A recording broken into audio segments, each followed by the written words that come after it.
Good evening to you. Tonight I'm going to show you how to install MySQL 8.0.25 on an existing Python 3.9.5 installation, and it's already got PyQt5. So this is trying to get PyQt5 to work with MySQL 8.0.25. Alright, so first of all we load up our machine, alright, and then the first thing that we're going to need is to actually get the database client installed. And in order to do that, we open up our command prompt.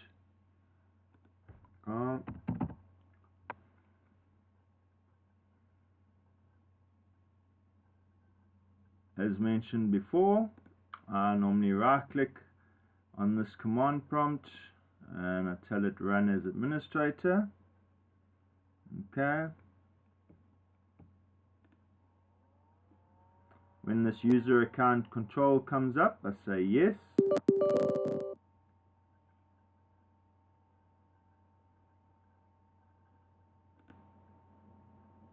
Okay, and once here, I've already installed Python into my C drive.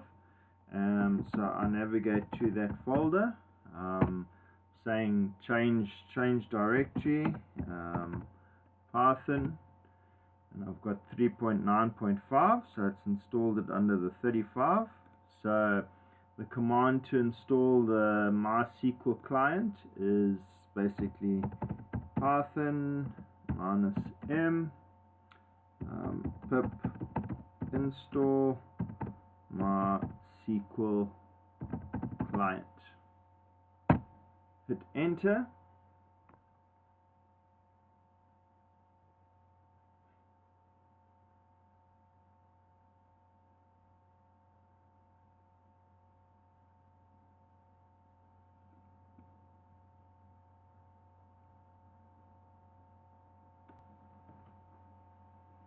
And it should start downloading, collecting the client, collecting all the information.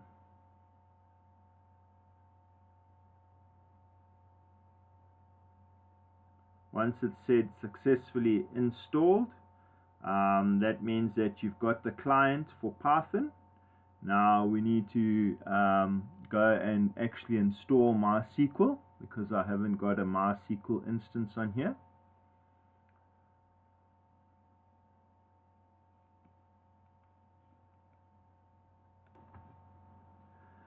So with MySQL, you actually have about 3 options. Alright, you can either download MySQL from mysql.com.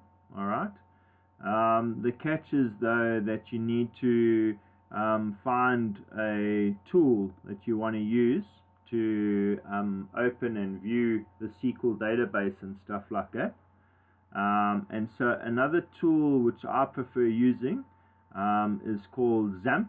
Alright,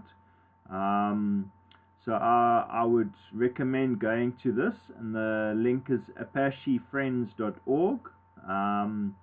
And what's nice about it is you don't need to download any installer. You can just download a nice light edition. But I'm going to download Xampp for Windows.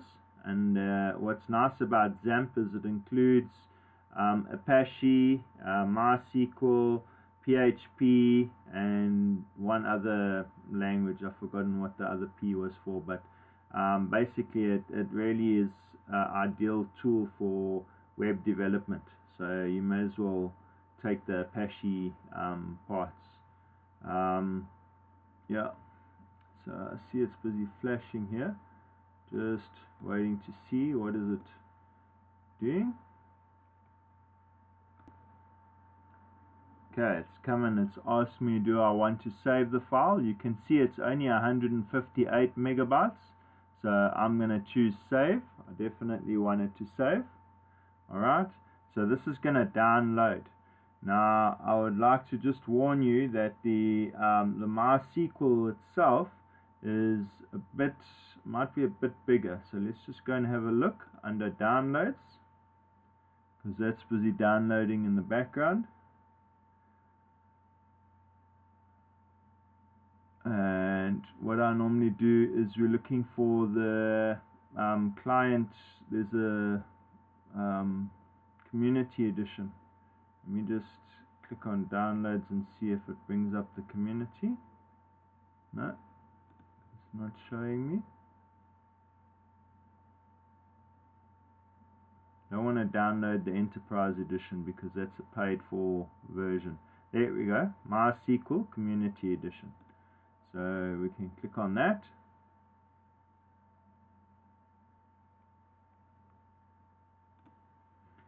What it does is it takes you to a site. You can see there's a connector for Python, so you can go and download this connector directly. And then here's a installer for Windows, so you would click on this if you want to download the installer for Windows.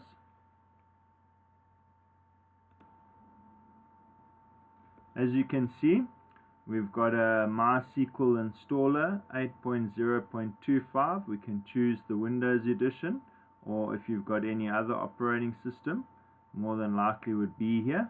But this is a Windows-based system. So yeah, you've got the web installer, or you've got the MySQL installer community. And as you can see, it's 435 megs versus the Xampp download, which is only 150 something megs. We've also got this connector which we can download. That's only 6.4 megs, as you can see, for the 64-bit, and you also get a 32-bit. And what we can do is we can click on here and go to System, and we can click on System Information.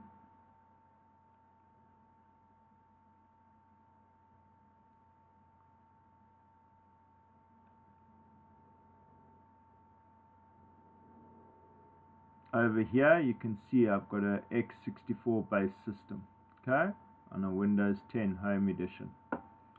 Alright, so I would download this 64 bits if I want to use the connector, but what I've got already I'm happy with, so I'm not going to install this connector.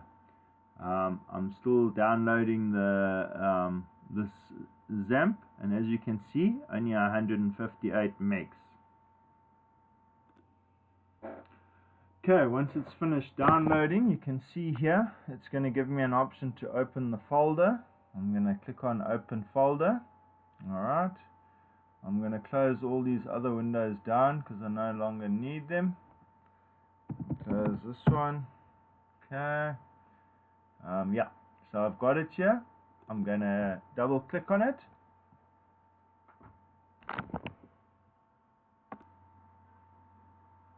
You might see the user account control screen coming up. Do you want to allow this app to make changes to your device? Yes, I do.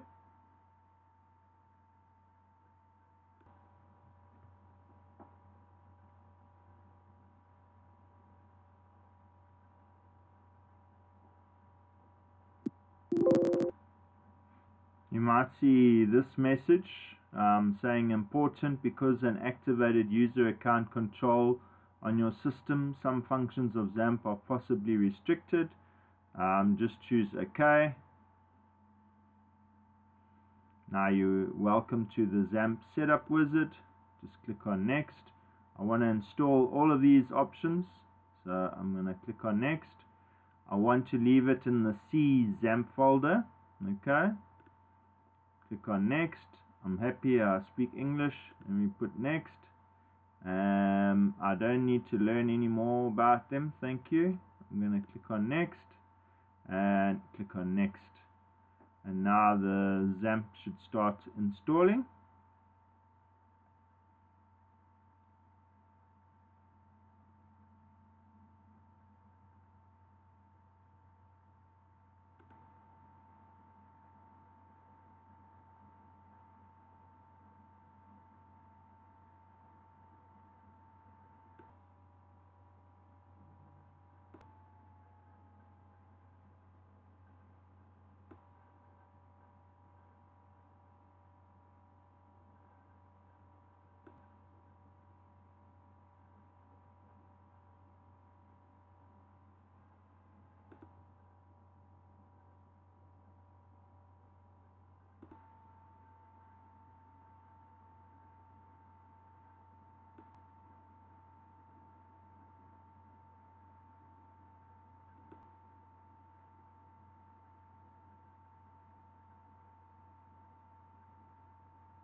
This screen will also pop up, and you can choose to enable the public one or not. I'm going to disable the public, or actually no, I'm just going to leave them both. Say allow access.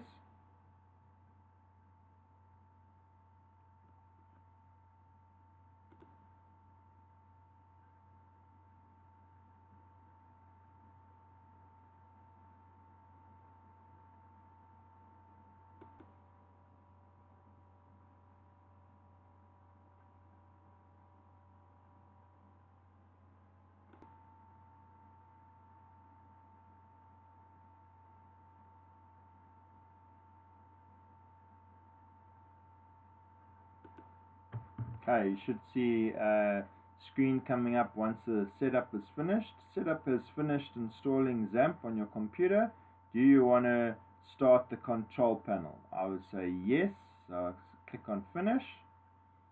Okay. This is what the control panel looks like. What's nice about it is you can just click on start immediately without having to do anything.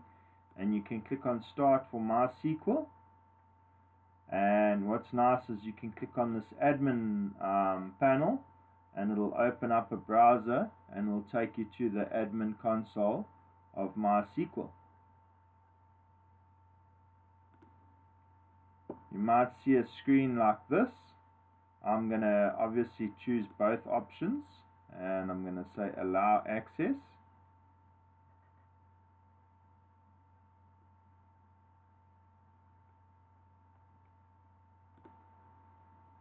And here we go.